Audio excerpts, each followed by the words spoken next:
परमेश्वर के धन्य नाम की महिमा हो। प्रभात मनन के सत्र 2891 में आप सभी का बड़े प्रेम के साथ स्वागत करता हूँ। आइए आज के मनन के लिए हम पढ़ते हैं प्रकाशित वाक्य अध्याय 11 पद 1 और 2।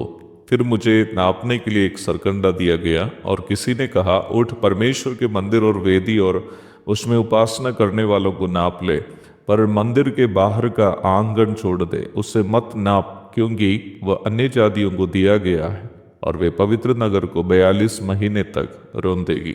हमारे कल के मनन में मैं आपको ये बताया था कि यरूशलेम में यहूदियों के मंदिर जिस जगह में स्थित था, जहाँ वर्तमान में अल अक्सा मंदिर इत्यादि है, और मुस्लिम लोगों के कब्जे में है, जो एक तर्क भूमि है, निम्न भूमि संबंध में यहूदी और मुस्लिम समूह के बीच में एक समझौता लाने में मसीह विरोधी सफल होगा। लेकिन वो समझौता वो कैसे लाएगा? इस समझौता के बारे में यदि समझना हो तो हमें पहली पद में सूचित किया गया मंदिर के बारे में कुछ जानकारी हासिल करना बहुत ही अनिवार्य है। आप ये बात सुन चुके हैं कि राजा सुलेमान, जरूब्बाबेल, राजा हेरोद आदि ने जिन मंदिरों का निर्माण किए थे, वे सभी अलग अलग समय में तहस नहस कर दिए गए। वर्तमान में यरूशलेम में मंदिर नहीं है और माना जाता है कि जहाँ पूर्व में मंदिर था वहाँ अभी अल अक्सा मस्जिद इत्यादि है। परमेश्वर के वचन के अलग अलग पदों से हमें यह स्पष्ट जानकारी मिलती है कि महाक्लेश काल में मसीह विरोधी की अनुमति से यहूदी यहाँ एक मंदिर बनाने में सफल होगा। दानियल 9 की 27, मत्ती 24 की 15 एवं दूसरे थिस्सलुनीके 2 की 4 इत्यादि भाग स्पष्ट करते हैं कि महाक्लेश काल में यरूशलेम में एक मंदिर होगा।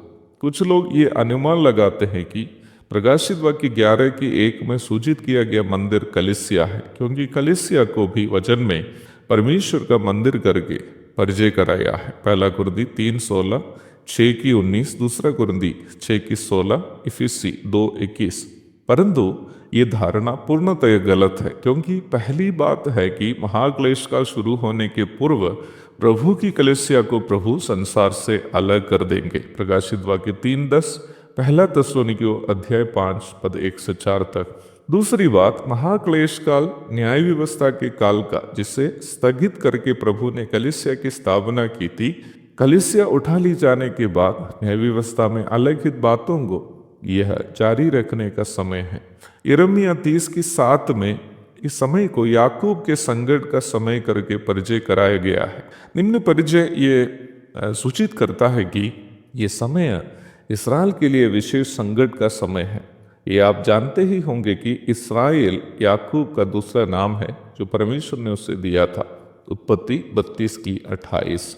जकरिया 13वां अध्याय आदि से ये बहुत ही स्पष्ट है कि महाक्लेश काल इस्राएल के लिए एक शुद्धिकरण का समय भी होगा। जकरिया अध्याय 13 पद 7 से 9 तक। इसका मतलब महाक्लेश काल के समय धरती पर प्रभु की कलीसिया नहीं होगी, और इसलिए ही इस भाग में सूचित किया गया मंदिर प्रभु की कलीसिया नहीं है। तो ये स्पष्ट है कि यह सूचित किया गया मंदिर एक ऐसा मंदिर है जो महाक्लेश काल के दरमियान मसीह विरोधी की अनुमति से इस्राएल बनाएगा। लेकिन कैसे? बाइबल पंडितों का एक अनुमान यह है कि जैसे प्रकाशित वाक्य 11 की 2 में बताया गया है कि बाहर का आंगन छोड़ दे, उससे मत नाप, क्योंकि ये अन्य जातियों को दिया गया है। यहाँ यहूदी और मुस्लिम के बीच समझौता लाने में उपयुक्त रहस्य छिपा है। वो रहस्य संभवतः ये हो सकता है कि वर्तमान में जिस जगह में अल अक्सा मस्जिद आदि मुसलमानों के पुण्य स्थल है, वो उस जगह में नहीं है जहां पूर्व में यहूदियों के मंदिर था। शायद वो जगह जहां मंदिर का आंगन था वहां अलग सा मस्जिद है। इस विषय में कई बातें और भी चर्चा करनी अनिवार्य है। प्रभु की इच्छा हुई हमारी चर्चा जारी रहेगी। तब तक के लिए आपसे विदा हो जाता हूँ। प्रभु आप सबको आशीष दे। एक बात सुनिश्चित है कि हमारे प्रभु यथाशीघ्र आने वाला है। यहूदी अपना दूसरा मंदिर बनाने के लिए सारी तैयारियां करके रखे हैं। केवल उनको अवसर मिलना जरूरी है कि वो अपना मंदिर बनाएंगे। लेकिन दुखजनक बात यह है कि जो मंदिर उन लोग अब बनाने जा रहे हैं वो मंदिर महाक्लेश काल में होगा। जैसे कई विश्वासी जो है बहुत सारी संपत्ति इकट्ठा करके रखे हुए बैंक में, अन्य जगहों में, ना प्रभु की सेवा के लिए देते हैं ना प्रभु के लोगों की मदद के लिए देते हैं, इकट्ठा करके रखे हैं। यहूदी जो सामान अपने मंदिर बनाने के लिए इकट्ठा करके रखे हैं वो महाक्लेश काल में बनाने वाले मंदिर के लिए होगा, जिससे बाद में मसीह विरोधी अशुद्ध करने की सूचना हमें वचन से मिलती है। वैसे ही प्रभु के लोग, प्रभु ने उनको जो संपत्ति दी है उसे प्रभु के लिए इस्तेमाल किए बिना इकट्ठा करके रखते हैं। वो धन भी महाक्लेश काल की ओर मसीह विरोधी को इस्तेमाल करने के लिए उपयोग करने हेतु आप इकट्ठा करके रखे हैं, ये बात आप ना भूलें। एक और शुभ दिन की धन्य कामनाओं के साथ आज का मनन में समाप्त करता हूँ। प्रभु आप सबको आशीष दे। आप